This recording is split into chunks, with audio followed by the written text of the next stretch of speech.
안녕하십니까. 얘도 지금 숲속에서 예술과 비평이라는 제목으로 강좌를 열겠습니다. 오늘은 숲속에서도 더운 날씨인데 여러분들은 더 더운 곳에 있겠죠. 에어컨 바람을 쐬며 있든지. 예술과 비평, 어려운 주제입니다. 예도가 한 편의 시를 읽었습니다. 그죠? 그 시를 비평적 관점에서 비판을 할 수 있겠죠. 오늘날 예술을 비평하는 비평가들이 따로 있습니다.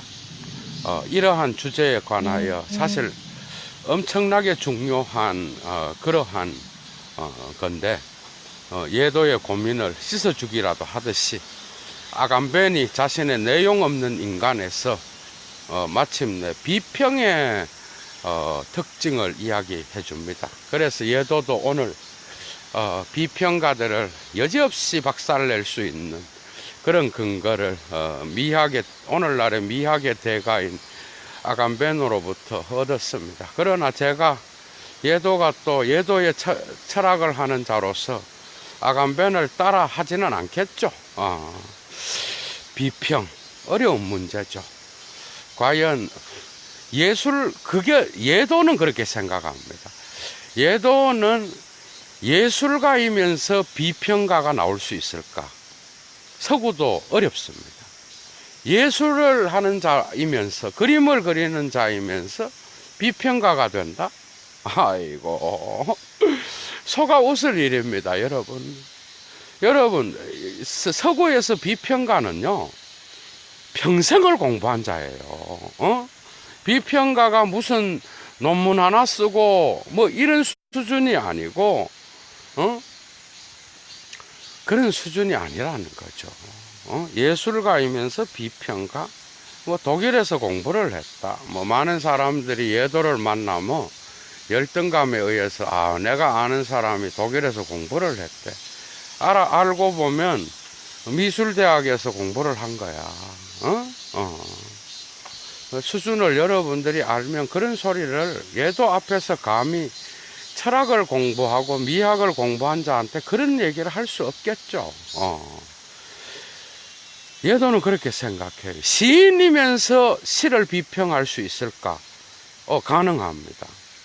예술가이면서 예술 비평을 할 수 있을까? 할 수 있겠죠. 그런데 과연 이러한 오늘날의 담론을 전부 다 담고 있는 그런 대가가 되면서 자기 작품을 비평할 수 있느냐? 없습니다. 여기에서 괴리가 생기는 거예요. 예술가가 되기도 어렵지만 예술을 비평하는 비평가가 되기도 쉬운 건 아니겠죠. 그러나 예술가가 아니면서 예술가의 작품을 비평한다는 것 자체도 웃기는 거라는 거야. 쉬운 문제가 아니겠죠. 니체라고 하는 자가 어떤 작품을 비평한다고 합시다. 그는 철학자가 아니에요. 비평가는 수가 낮은 겁니다, 여러분. 철학자보다.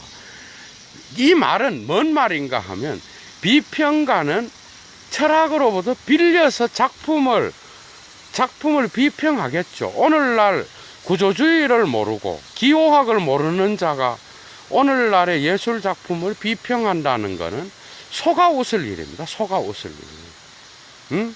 이 많은 에너지를 비평가가 갖고 있다고 합시다. 그런데 자기가 그림을 그릴 수 있느냐? 그림을 그릴 수 없다는 거죠. 그림을 그릴 수 있는 것도 일평생의 에너지가 들어가는 건데, 예술가의 그 예술 세계는 비평가의 미학적 판단과는 다른 거라는 거예요. 그렇기 때문에 비평가는 언제나 예술가의 예술의 예술로 이끌어야만이, 그죠? 비평을 할 수 있는 겁니다. 이 말은 사실은 현대 모더니즘이 만들어낸 하나의 허구예요. 그러니까 예도의 친구들 중에도 비평가가 있고 예술가가 있어. 예술 비평한다 그래. 그들의 의견을 들어보면 좀 수준이 다르긴 달라. 미학적 판단을 현대적으로 훈련하는 자가 비평가입니다. 그러면 이 비평가가 과연 예술 작품을 비평할 때 그 예술 작품을 올바로 비평하느냐, 이건 다른 문제라는 거예요. 비평가는 언제나 비평할 수 있습니다. 그래서 현대가 만들어낸 악이 바로 비평가입니다.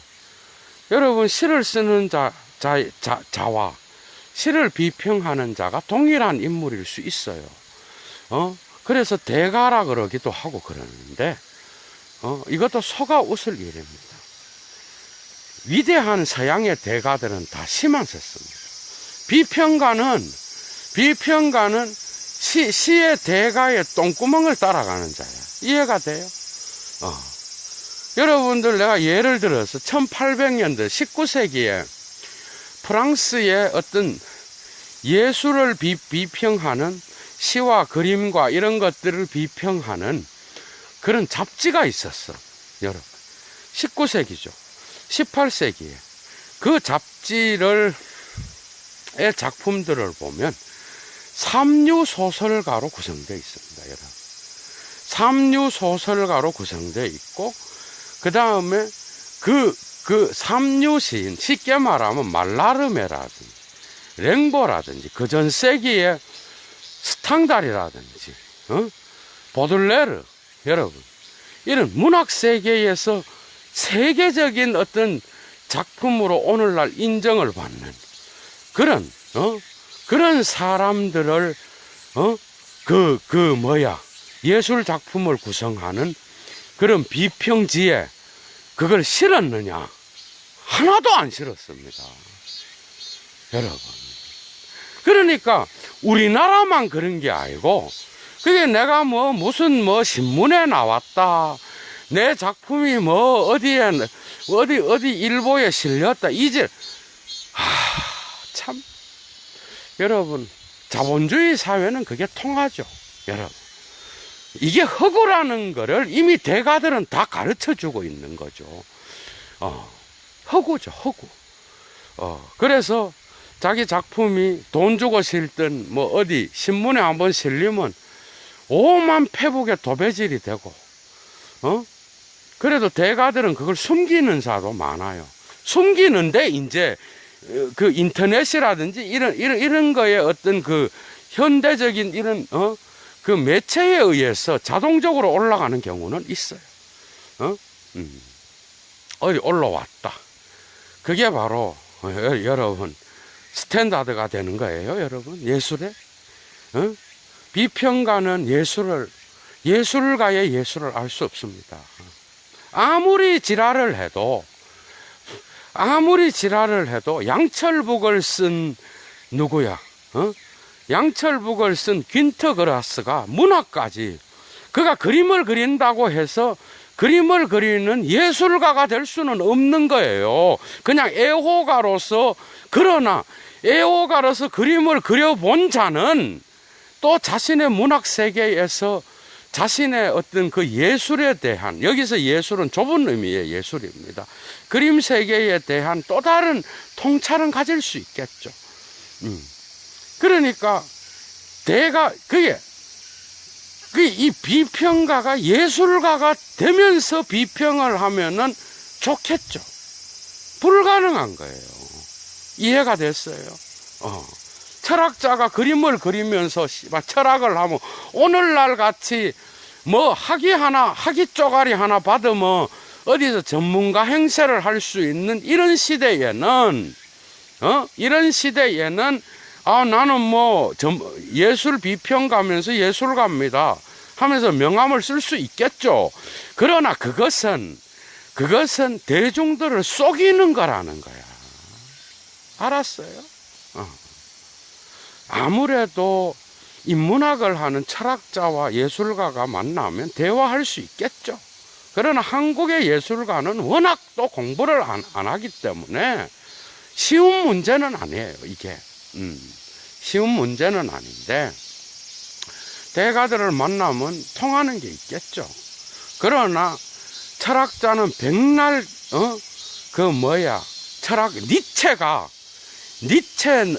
니체는 그래도 예술적인 철학을 한 자니까, 그렇다 그러지만은, 죽었다 깨어나도 철학자는 철학자지, 무슨 예술 비평을 하고 예술에 대한 글을 썼다 그래서 그가 예술가가 된 건 아니라는 거예요.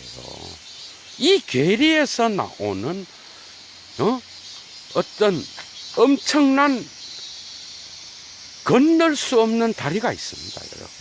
이걸 인정하지 않는 자는 교만한 거죠. 오만한 거예요. 그러나 철학자가 사유하는 세계와 예술가가 생각하는 예술의 세계는 만날 수 있습니다. 그러나 그 작품을 그리는 그 생명력, 돈 주고 살 수가 없는 그러한 그림에서 나타나는 예술가의 혼이 담겨 있는 이런 것들이 인문학적으로 연결돼서 철학자가 그 부분을 얼마든지 비평적으로 글을 쓸 수 있습니다. 그걸 부정하는 게 아니에요. 그걸 부정하는 게 아니라, 여러분들 한번 생각해봐. 자기의 예술 세계를 위하여, 원시인들이 사는 세계로 떠났던, 여러분, 고갱과 같은 자, 정신분열에 걸려서 일평생을 살면서 자기의 예술 작품을, 그 신학을 했잖아, 또. 고흐 같은 사람. 여러분, 고갱과 고흐가 될 수 없습니다, 철학자는. 철학자는 철학자인 거죠. 그런데 문제가 생깁니다, 이제. 여러분들 이 강의를 정말 잘 들어야 돼요. 근데 모더니즘이 되면서 이제 비평가는 필요악이 돼버려요. 비평가는 서구의 어떤 그 예술계에서, 예술계라든지, 그리고 예술이라 그러면 문학도 되고, 미술도 되는 거죠. 다 예술이에요, 다, 그게 다. 그런데 비평가의 위치가 이제는, 근대로 들어오면서 비평가가 생기게 되는 거예요. 전문 비평가, 이지랄하면서. 미학적 판단에 시대의 흐름을 읽고 그 흐름에서 역사를 공부하고 그 다음에 또 그 시대에 유행하는 미술의 어떤 기법이나 어떤 수사학적 표현들을 연구하고, 그죠? 그 다음에 그 예술 작품이 어떤 역사에 속하는지 이런 것들을 공부해서, 그 다음에 정통성을 이야기하고, 이러면서 예술 비평가가 생겨나기 시작합니다. 그것은 바로 칸트가 예술을 미학적 판단으로부터 미학적 판단을 이야기하면서 취향의 문제가 됐기 때문에 이 취향은 언제나 시대와 같이 가는, 이건 가다모도 얘기하는 거예요. 그렇기 때문에 그 이후로 예술 세계의 비평가를 받아들일 수밖에 없는 불행한 운명에 속하고 있습니다. 이건 예도의 얘기가 아니라 이건 역시 아간벤의 얘기입니다. 나는 이 고민을 했거든요, 사실. 이 주제에 대하여 고민을 했는데 이 주제를 얼마 전에 읽었어. 그 대가가 동일하게 고민하고 있더라고요. 그 이후에 서구에서는 왜 그런 거예요?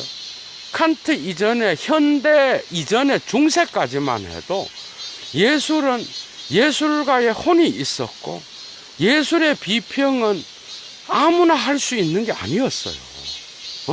예술 비평가가 우죽순으로 교육받아서 되는 그런 시대가 아니었다고.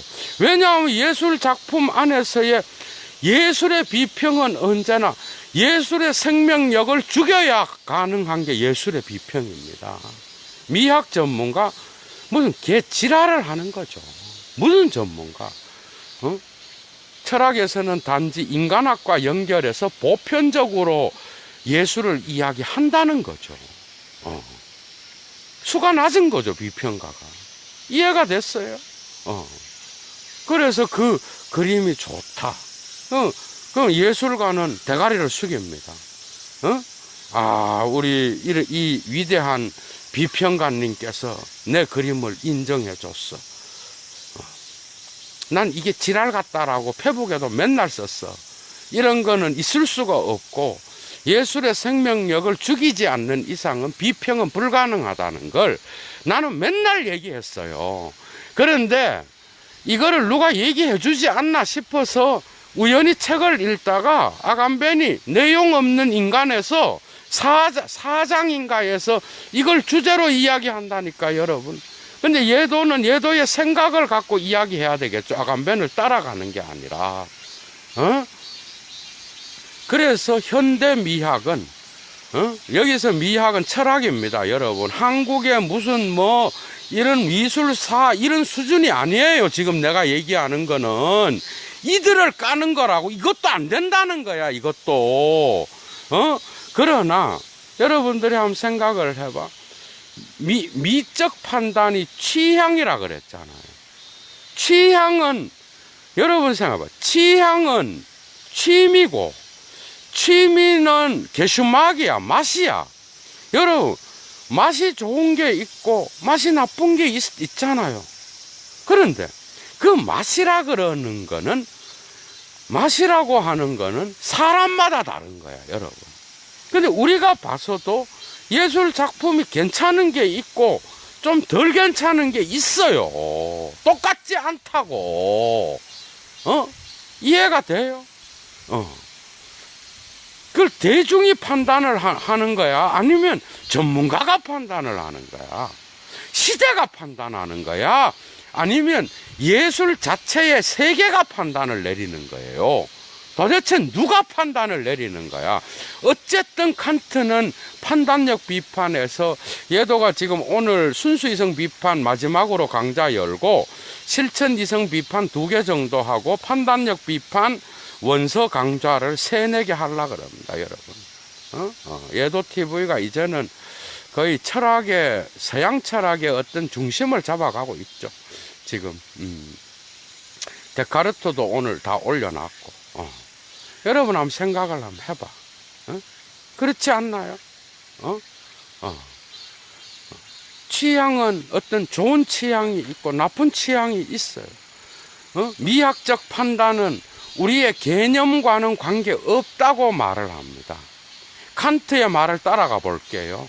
칸트는 4가지로 미학을 이야기하는데 첫 번째는 뭐라 그러는가 하면은 첫 번째는 우리의 미적 판단은 개념과 관계가 없습니다. 우리는 개념, 우리의 오성의 개념을 사용하지 않으면서 보편적으로 아름다운 것을 우리는 아름답다 그럽니다. 그리고 우리는 개념을 사용하지 않으면서 사용하지 않으면서 또한 우리의 쾌락과 불쾌가 있다는 거야. 우리는 이 쾌락의 감정을 자극할 수 있는 것. 그러니까 어떤 관심에 쏠리지 않는 상태에서 우리의 쾌락을 자극할 수 있는 것. 이런 걸 아름답다 그랬어. 그리고 궁극적인 것이지만은 목적을 갖지 않는 게 아름답다 그랬습니다. 이런 철학자의 말은 여러분, 이런 철학자의 말은 뜬구름이 아니라 이런 거에 바로 신의 계시와 같은 그런 말들이에요, 여러분. 받아 적어야 됩니다, 이런 거는. 칸트가 괜히 칸트가 된 게 아니에요. 이건 대가의 통찰입니다, 여러분. 이런 거는, 궁극적인 것이면서 목적이 없는 거. 목적이 있으면 이미 그것은 하수의 작품이라는 거예요. 궁극성을 이야기하지만 거기에 어떤 목적이나 의도가 읽히지 않는 걸 우리는 아름답다 그런다 그랬어. 그러면서 그 이후에 칸트는 뭐라 그래? 그 다음에 규범이 없이 정상적인 거, 노멀한 거. 이해가 됐어요? 규범이 있으면 안 돼. 규칙이 잡혀지면 아름다운 게 아니에요. 어떤 규칙이 잡혀져서 인지할 수 있으면 그건 아름다운 게 아닌 거예요. 규범이 잡히지 않으면서 노멀한 걸 아름답다 그래요, 우리는. 여러분들 화가들이 그리는 그림들이 노멀한 그림들이 많잖아요. 그러나 거기에서 우리는 또 다른 어떤 세계를 만날 수가 있잖아. 이런 걸 아름답다 그랬어. 그래서 취미 판단을 칸트는 그 이후에 뭘로 갖고 가는가 하면 천재성과 연결시켜요. 게니우스. 죄송하지만 여러분들 천재성은 서양 철학의 게니우스라는 단어 안에는 수호신이란 뜻이 있습니다, 여러분. 천재성은 어떤 영역을 지키는 신이 준 겁니다. 그 천재성은 언제나 신적인 것과 관계되어 있었고, 이 신적인 천재성은 예술가의 창조적 능력과 연결되어 있었어. 그래서 칸트는 이 판단력 비판의 어떤 에서 미적 판단, 선험적 미적 판단을 어떤 방식으로건 천재성과 연결시키고 있다는 거예요. 어설픕니다, 여러분. 그렇게 칸트 직접 읽어봐. 이게 보이는 게 아니라니까, 이게 이게 그렇게 쉬운 것 같으면 시간이 왜 걸리겠어요? 그래서 이런 미적 판단이라고 하는 거는 언제나 천재성과 연결됐어요. 이 연결이 어떻게 보면은 비평가를 낳게 되는 어떤 출발점이라고 할 수 있습니다. 옛날에는 미적 판단은 없었고 창조적 능력을 이야기했다. 그 천재성을 직접 느낀다고 봤습니다. 비평이고 나발이고 없이 직접 관람자가 그걸 느끼고 그것과 예술가와 대화할 수 있다 그러면 너무나 행복한 거였죠. 그렇게 되면서 미적 판단을 미학적 판단, 선험적 미적 판단을 훈련하는 그러한 비평가가 생기기 시작했고, 이러한 비평가의 역할은 예술가의 천재성과는 관계가 없었습니다, 여러분. 여기에서 괴리가 있는 거예요. 예술가가 갖고 있는 예술가의 세계와 그냥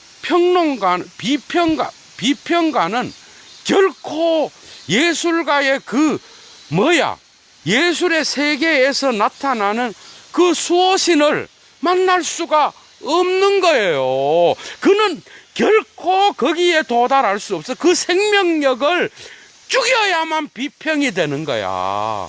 이게 바로 예도가 아간벤과 같이 같은 거예요. 예도의 글을 옛날부터 읽어본 자들 알잖아. 제가 평론가를 얼마나 우습게 봤어, 여러분. 철학은 보편적인 것으로 예술을 다루는 거예요. 이게 다른 거야. 그게 평론가랑 철학자는 수준이 다른 거예요. 그거를 빨리 캐치하는 자만이, 나는 평론가가 서양 철학에서처럼 시대의 철학자들의 글을 파악하고 철학자들의 미학까지도 포함시켜서 평론가를 만드는 그런 시대가 왔으면 좋겠어. 우리나라는 그게 아직 제가 볼 때는 그 수준에 이르지 못하고 있습니다. 못하고 있어. 쉬운 문제가 아니라는 거예요. 여러분들 시를 쓴다고 한번 생각합시다. 시를 쓰는 시인이 있다고 합시다. 그런데 시를 평론하는 평론가가 있어. 그런데 그 시는 언제나 뭐예요? 언제나 그 시는 시의 세계에서 나타나는 그 영감의 세계를 비평가는 결코 그거랑 일치할 수 없습니다. 이해가 돼요? 비평가는 언제나 역사적인 맥락 안에서 시를 위치시키고 그 맥락을 갖고 있어야 비판을 하는데, 시인은 맥락 따위는 신경 안 쓰거든. 이해가 돼요? 역할이 다른 것이고, 그런데 자본주의는 비평가를 예술가 위에 올려놨다라는 거야. 이게 예도가 까는 거. 이 부분을 비평을 예술 위에 올려놓고 예술을 비예술로 만들지, 다시 말하면 예술의 생명력을 죽여야만이 비평이 풍성해지는데, 이걸 죽여버리고 이 예술가가 비평의 대가리를 숙이는 이상한 현실을 갖고 있는 게 바로 자본주의가 만들어내는 그런 겁니다. 이해가 됐어요? 모든 분야의 전문가가 있어. 여러분 생각해봐. 여러분, 종교의 전문가가 있다. 여러분 생각해봐. 신 있죠. 신학을 한 자들. 여러분 생각해봐. 예술의 전문가가 있다. 여러분, 누가 전문가야, 예술에? 철학을 하는 자가 있고 철학을 이론으로 아는 자가 있어요. 쉬운 문제가 아니에요. 예도도 언젠가 평가를 받겠죠, 대중들에게. 저 새끼가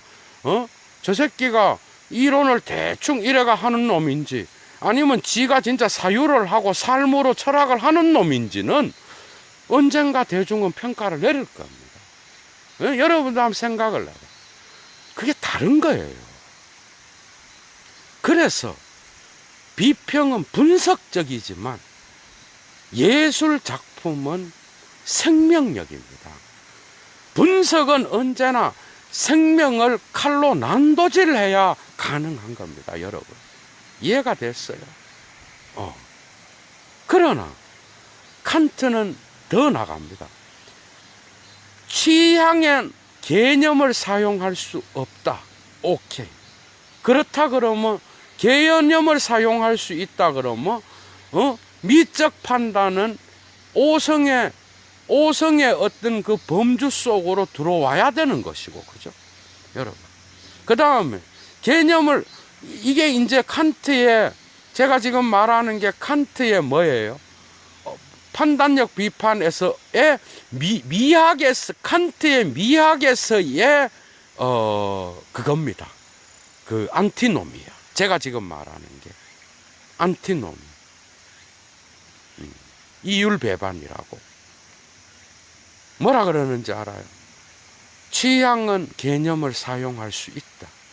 취향은 개념을 사용할 수 없다. 다 맞는 거예요. 이율 배반이에요. 근데 그 개념을 사용할 수 있다 그러면 뭐예요? 개념에 들어오는 것이고, 미적 판단이 이성에 굳은 어떤 그러한 오성에 차가운 어떤 거로 들어오는 게 미가 되는 거잖아. 근데 칸트는 여기에서 탁월하게 직관으로 갖고 갑니다. 그래서 그걸 공통감각이라 그랬고, 그 부분을 칸트는 그래서 이 부분에서는 아주 탁월했다고 나는 봐요. 오성과 이성으로는 안 된다 그랬어. 미는 언제나 공통감각, 우리의 직관과 관계 있다고 봤다는 거야. 그러나 미적 판단은 또 뭐야? 우리의 오성과 관계되어야 되거든, 판단은. 근데 이 판단은 오성이 아니라 우리의 직관과 관계된 판단이어야 됐기 때문에 칸트는 순수 이성 비판에서 했던 이 부분에서 고민할 수밖에 없었어요. 그래서 칸트는 자기의 어떤 이 부분을 다루는 미학적 판단에서 왔다 갔다 합니다. 그러나 결국은 직관에 손을 들어주는 쪽으로 가는 거예요. 미학은 아름다움은 직관과 관계되어 있어. 그러나 여기서 칸트는 보편 이성의 아름다움을 이야기하기 위하여 자연의 아름다움으로 갑니다. 자연의 아름다움, 그죠? 맞죠? 숭고미로 간다고.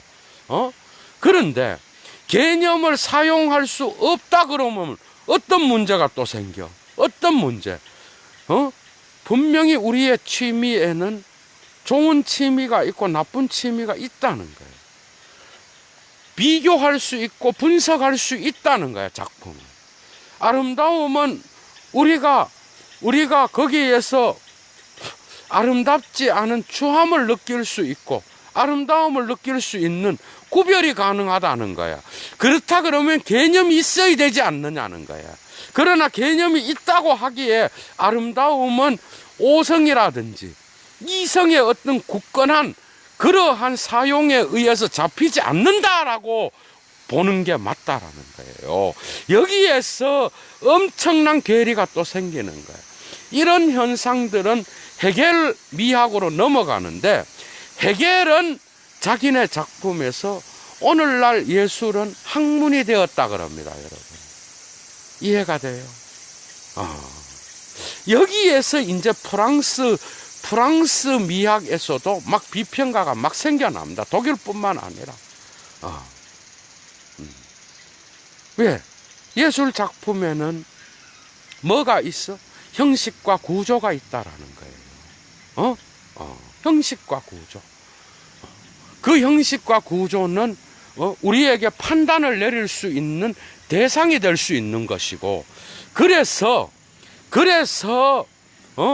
우리는 예술 작품을 비평할 수 있다라고 봤다라는 거예요. 그러나 헤겔은 이것을 불행하게 생각했습니다. 예도와 같이. 알았어요? 왜? 생명력을 살해해야 됐기 때문에. 니체는 우상의 황혼에서 이렇게 말합니다. 모든 사물의 본질은 무의 기호로부터 나온다. 대단합니다. 포스트 모던, 이 대단한 말이에요, 이게. 이거를 아감베니 또한 언급합니다. 이 엄청난 말을, 모든 사물의 본질은 무의 기호로부터 출발합니다. 맞죠? 이 말은 뭐야? 하나로 우리가 아름다움을 규정할 때, 사물의 본질을 규정할 때, 딱 하나로 우리는 이것이다, 이렇게 말하면 그 아름다움은 비웃으면서 아니다라고 그러거든요. 이해가 됐어요? 아니, 이래 말하는 거예요. 마치 베단타 철학에서 배에다가 뭐라 그래? 이거 아니야. 여러분들 부정신학에서 뭐라 그래? 이것이다. 아니, 신은 그게 아니야. 우리가 이것이다라고 말할 수 없어. 우리가 신을 이것이다 그러는 순간 우리는 뭐가 되어버려? 신을 우상으로 만들어버려. 왜? 이것이 아닌 신이 더 크기 때문에. 이해가 됐어요? 예도는 이걸 신이라고 생각해. 그런데 그게 신이라는 개념에 포함이 다 안 되잖아. 우리는 언제나 부정적으로만 아름다움을 개념화할 수 있다라는 겁니다. 이해가 됐어요? 그래서 토마스 아퀴나스는 신학대전을 쓰고 이런 말을 합니다. 내가 차라리 이 모든 글들을 쓰지 않았더라. 이런 게 바로 미학입니다, 여러분. 이런 부정, 나는 아무것도 알지 못한다라는 백지의 상태로 끊임없이 돌리는 그 상태, 부정을 한 이후에 또 다른 부정과 끊임없는 부정을 가능하게 만드는 게 예술이라 그러면, 평론가의 역할은 단지, 이런 역할입니다. 여러분들, 도스토예프스키의 대신문관에서 뭐라 그러죠? 여러분들, 아간베는 조금 수가 났더라고. 예도가 평소에 얘기한 걸 책에서 다 얘기하더라니까. 예도가 아간벤을 붙잡은 게 얼마 안 되거든요. 여러분 생각해봐. 평론가는 이런 역할을 합니다. 이반의 입을 통해서 나오는 대신문관의 역할을. 대신문관은 뭐라 그럽니까? 기독교를 살리기 위하여 그리스도를 죽여버려요, 여러분. 예술평론가는 뭐예요? 예술의 제도권을 살리기 위하여, 예술의 제도권을 살리기 위하여 예술의 근원을 죽여버려야 돼요, 여러분. 이해가 됩니까? 이런 강좌를 누가 하는지는 모르겠는데 그런 거예요. 시의 생명을 죽여야 비평이 가능합니다. 이방 까라마조프에서 나타나는 독특한 역설, 그리스도교의 근원을 죽여야 그리스도교의 제도권을 살릴 수 있는 겁니다. 이것이 바로 비평의 역할이에요. 이해가 됐어요? 그래서 여러분들이 비평으로 들어가려 그러면 여러분들 제도권 안에서의 안정성을 얻는다는 겁니다. 이해가 됐어요? 그러나 거기에 예술은 언제나 무의 기호로 존재한다는 거예요.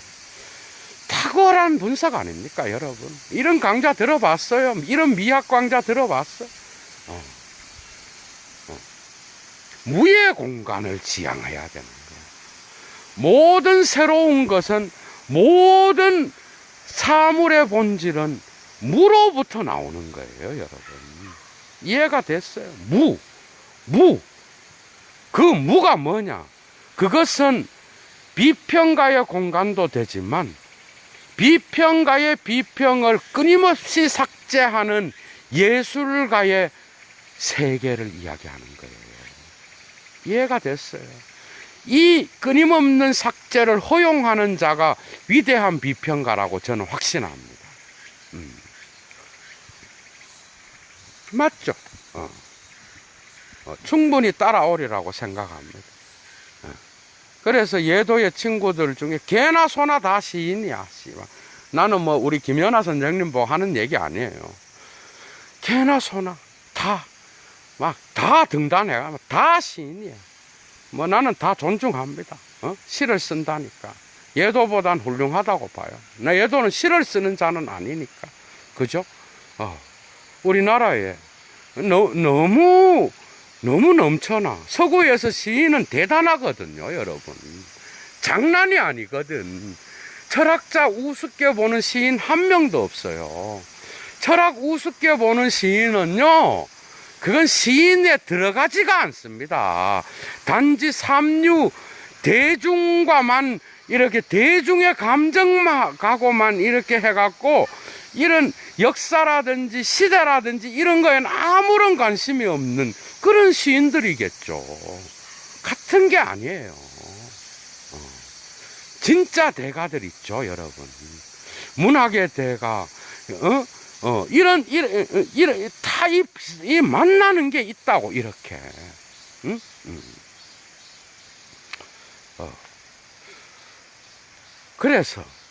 그래서 비평은 어려운 겁니다, 여러분.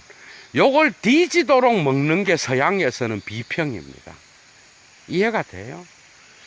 근데 우리나라는 우리나라는 물론 뭐 엄청난 비평가들, 이름난 비평가겠죠. 예술 위에 비평가가 있습니다. 코미디라는 얘기예요, 예도는. 그리고, 시인 위에 시 비평가가 있습니다. 이건 현대가 만들어낸 필요악이라는 거예요, 여러분. 이해가 됐어요? 저는 그렇게 생각합니다. 어떤 네임 밸류를 갖는다는 게 중요한 게 아니라, 과연 그 작품이 이 시대에, 이 시대의 인간들의 영혼에게 응답할 수 있는지, 또, 이 시대의 사람들에게, 어떤 영감을 줄 수 있는지, 그리고 작품의 생명력이 영혼을 치료할 수 있는지, 이런 겁니다, 여러분. 개나 소나 다 본인은 예술가라지만, 나는 인문학이나 철학을 무시하는 예술가는 나는 예술가로 인정하지 않습니다. 그가 5억짜리 그림을 팔아도 그는 자본주의 세계에서는 인정받겠죠. 그러나 이 시대를 이야기하는 자는 아니라는 얘기죠. 그건 또 다른 얘기겠죠. 그거는 우리나라에도 동양 미술만 있는 게 아니라 우리나라에도 서양 미술이 있기 때문에 내가 하는 얘기입니다. 여러분들 카셀 도쿠멘타라든지 그 미술 축제에 한번 가보셔. 저는 깜짝 놀랐다니까. 무슨 철학 잔치하는지 알았어요. 내가 거짓말 하는 게 아니야. 모든 기호들이나 작품에 아예 이름 없는 작품들조차도 밑에 써놓은 걸 보면은 이 시대의 기호를 읽어내는 그런 작품들밖에 없었어요. 무슨 대단한 게 걸려 있는지 알았는데 아니더라고. 그럼 수수한 게 너무 많았어요. 우리는 생각해야 됩니다. 예술은 생각하는 것이고 시대를 비춰주는 거울과 같은 거겠죠. 그죠? 그러나 이것이 최소한의 예술가 위에 비평가가 존재하는 그런 시대가 역설적이라 하더라도 저는 대가들은 결코 이렇게 생각하지 않는다고 생각합니다. 그러나 시대는 그렇게 가고 있어요.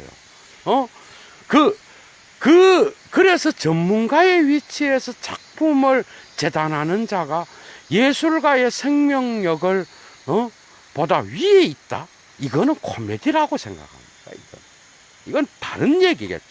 영역이 다른 것이고 예술가의 예술에 의해서 언제나 예술 비평은 자기의 빈 공간을 마련해 놔야 된다는 거예요. 어려운 문제를 오늘 예도는 마침내 이야기하고 있습니다. 그래서 비평가는 겸손해야 됩니다, 여러분. 오늘날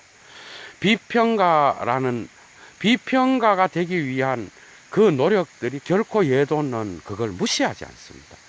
그 비평가의 자리에서 어떤 비평가건 권위를 가졌을 때 그는 그 작품의 생명력을 존중하고 예술가의 세계를 존중하면서 그들의 해석의 공간을 열어놓고 그들에게 귀를 기울일 수 있는 이러한 예술과 비평의 어떤 그러한 부정적인 대립만이 아니라 공존의 어떤 불가피한 현실 속에서 공존의 어떤 그런 미학이 존재한다면 제가 볼 때는 이런 자세가 필요하지 않겠는가.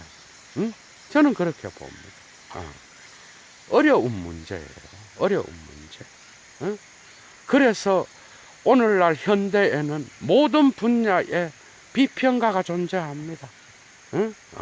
비평가가 존재하고 또 그 존재는 또한 오늘날의 예술의 세계를 떠받치는 역할을 하기도 합니다. 이것은 불가피한 현실이라는 거예요. 이거조차도 인정하지 않으면 그는 개토화되는 거죠. 이건 현실이야. 그죠? 제도가, 종교도 제도가 불가피하게 존재하는 것처럼 예술도 제도가 존재하기 마련이에요, 여러분. 오늘날은. 거기에서 나타나는, 많은 병폐들이 있지만은, 그러나 그 비평가들에 의해서 예술은 또한 비평을 받아야 새로운 공간으로 나갈 수 있습니다. 이게 역설이겠죠. 엄청난 역설이 비평과 예술 사이에는 놓여져 있다라는 겁니다. 무라 그러는 게 뭐야? 무라 그러는 거는 언제나 저는 그렇게 생각해요. 예술과 비평 사이에는 무의 공간이 있다. 이것은 해석의 공간인데, 이것은 예술가가 생각하는 예술 세계와 그 다음에 이것을 비평하는 미학적 판단의 세계는 완전히 다르다는 거예요. 이 괴리는 결코 예술과 비평을 하나로 만들 수 없는 그러한 모순을 가져올 수 있는, 건널 수 없는 다리와 같은 그렇게 큰 갭이 이 사이에 존재합니다. 그죠? 그러나 존재하지만 양자는 언제나 현대 그 미학 이후에는, 그죠? 이후에는 현대 예술 세계 16세기 이후에는 이러한 비평의 어떤 그러한 역할이 모든 예술 세계 분야에 침투했고, 이것이 불가피하게 자랐고, 그것이 또 하나의 예술을 지탱하는 인스티튜지온 제도가 되었다라는 거죠. 여기에는 심각한 상호적 고민이 필요하다는 거야.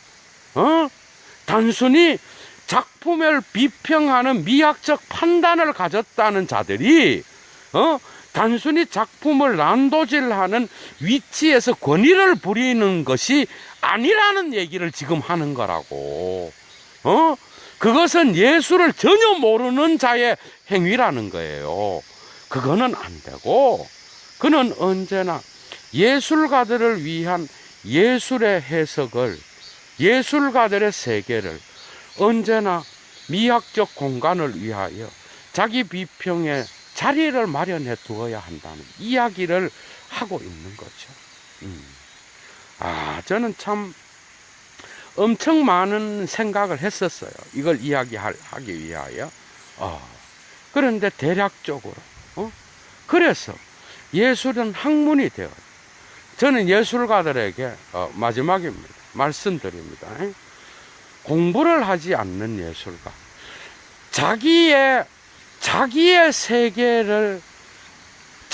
세계가 바로 철학이라고 말하는 자. 정말 오만하죠. 오늘날의 예술을 전혀 모르는 자입니다. 이런 자도 이해가 돼요. 저는 예술가는 끊임없이 사유하고, 그죠? 끊임없이 생각하고 자기의 예술 세계를 표현하는 자라, 그것만으로도 위대하다라고 생각합니다. 그러나 오늘날 이런 시대에는 이것만 갖고는 단지 아집만 부려서는 안 된다라는 거죠. 이것만 갖고는. 또 한 가지, 비평가들은 예술가들의 세계를 이해하려고, 그죠? 단지 미학적 판단을 시대적으로 훈련하는 것만이 아니라 예술가들의 예술을 이해하는 방향에서 자기들의 해석의 공간이 전부가 아니라는 걸 항상 생각해야 된다라는 거예요. 이게 비평의 오늘날의 핵심적인 태도여야 되는 게 아닌가, 예도는 그렇게 생각합니다. 얼마나 권위적입니까? 자본주의가 보증해 줍니다, 여러분. 이런 겁니다. 예도가 지금 이제 오늘 구독자가 아침에 3-4명이 늘어나서 지금 423명이 됐어. 강의하기 전에. 그래서 예도가 막 막 나중에 막 10,000명 이래 넘어가가 막 이제는 막 됐어. 예도가 이 처음에 했던 이 철학의 열정을 안 하고 내가 거기서 이제 권위가 생기겠죠. 자본주의적 권위가, 그죠? 그래서 예도가 막 공부는 안 하고 맨날 했던 얘기 또 하고, 그 지랄을 하면서, 자기 권위만 막 부린다. 쓰레기죠, 여러분. 이거랑 같다는 얘기예요, 여러분. 이해가 됐어요. 언제나 예술 자체에 대한 어떤 존중심을 갖고 있다면, 비평가도 예술이 없으면 못 먹고 살잖아. 예술가도 예술이 없으면 못 먹고 살아요. 이 먹고 산다라는 건 단순한 어떤 삶을 이렇게 비열한 의미로 제 예도가 지금 쓰는 게 아니야. 이해가 돼요? 예술은 언제나, 여러분 생각을 해봐. 예술은 언제나 예술 자체로 살아남는 게 예술이에요. 여러분, 진리는 스스로 살아남는 겁니다. 백날 지랄을 해도 이 인류가 망하지 않는 이상 예술은 어떤 한 인간이 그림을 잘 그려서 살고 또 그 그림을 잘못 그려서 뒤지고 이게 예술이 아니야. 존재론적으로 예술은 그 스스로 언제나 운동을 하는 거예요. 물론 예술 세계에 참여하는 모든 자들에 의해서 그렇겠지만, 그렇다고 한다면 여러분들이 예술 자체가 살고 그 작품을 통하여 읽는 자들, 그 작품을 보는 자들이 여러분들의 작품을 통하여 치료를 받고 새로운 삶을 해석할 수 있는 기호를 얻었다면 사실 예술가는 그것만으로도 행복한 거겠죠. 맞죠, 제 말이. 그러나 이런 것들에 의해서 이 자본주의 사회는 결코 1등만을 사랑하기 때문에, 맞죠? 이러한 이 위로 올라올 수 있는 그런 기회조차도 얻지 못하고 구름 속으로 사라지는 작가들이 얼마나 많냐고, 여러분. 그런 관점에서 독일의 분더캄머라고 있었어요. 분더캄머라 그러는 게 옛날에는 과학으로부터 시작됐지만 나중에는 예술 작품을 모으는 방이 됐고, 나중에는 그게 바로 전시회장이 됐다라는 거야. 그 속에서 기호가 있는 거겠죠. 저는 그렇게 생각합니다. 홀로 있지만 예술 세계 전체에 그 작품이 자리매김되었을 때 또 다른 미학을 창출할 수 있고, 그죠? 그리고 그것으로부터 분리되었을 때는 또 다른 해석의 공간을 열어갈 수 있고, 그것이 예술가의 예술적 창조의 전제성, 그죠? 그것으로부터 출발된다 하더라도 그 작품이 보여지는 곳마다, 그죠? 그리고 그 전시되는 곳마다 언제나 새로운 무의 공간으로부터 해석의 다양한 에너지가 열려지는 것이 바로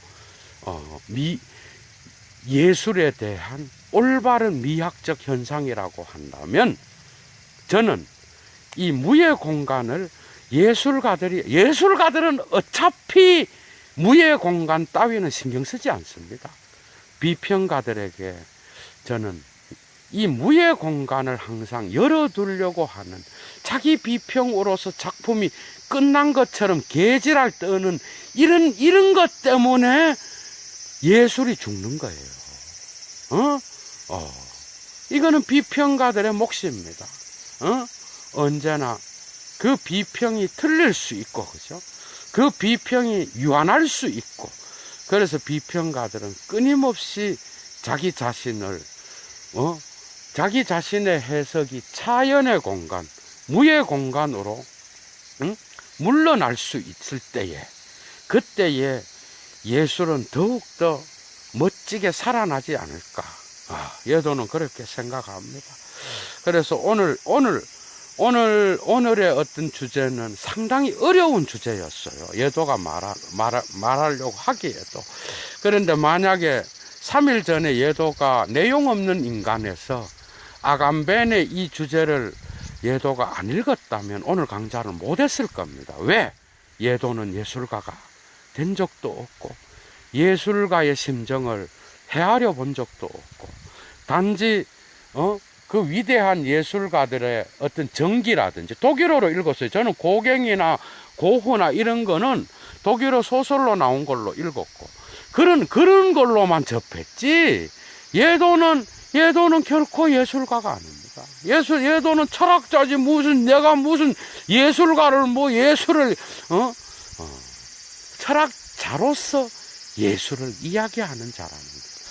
그래서 오늘 강좌는 예도는 사실은 하기가 어려웠는데 다행스럽게 아간벤이 이 주제를 다루어서 오늘 용기 있게 아간벤의 관점도 언급하면서 예도의 지금까지 비평과 예술이라고 하는 이 어려운 주제를 오늘 마침내 강좌를 열었습니다. 뭔가 아쉬움이 남지만 나중에 또 예도는 이 주제에 관하여 또 한번 강의를 열겠습니다. 오늘 참여해 주셔서 감사합니다. 한 가지 좋은 소식은 3일 전부터, 그죠? 3일 전부터 휴가가 끝나가 그런지 이놈의 하루에 1000씩 찍네. 그래서 예도가 봐주는 사람이 많으니까 기뻐요. 그래서 어쨌든 그거는 예도한테는 요즘은 어쨌든 조회수가 1000을 찍는다는 건 독특한 현상이라고 봅니다. 그래서 그거는 잠깐 예도TV의 어떤 소식으로서 여러분들한테 알려드렸고, 뭔가 부족합니다. 다음에 더 잘 정리해서 대가리 숙이고 예술가들한테도 배우고 대가리 숙이고 시인들한테도 좀 배우고 해서 철학자로서 부끄럽지 않는 그런 강좌를 또 열어드리겠습니다. 오늘 시청해 주셔서 감사합니다. 좋은 하루 되십시오. 주스.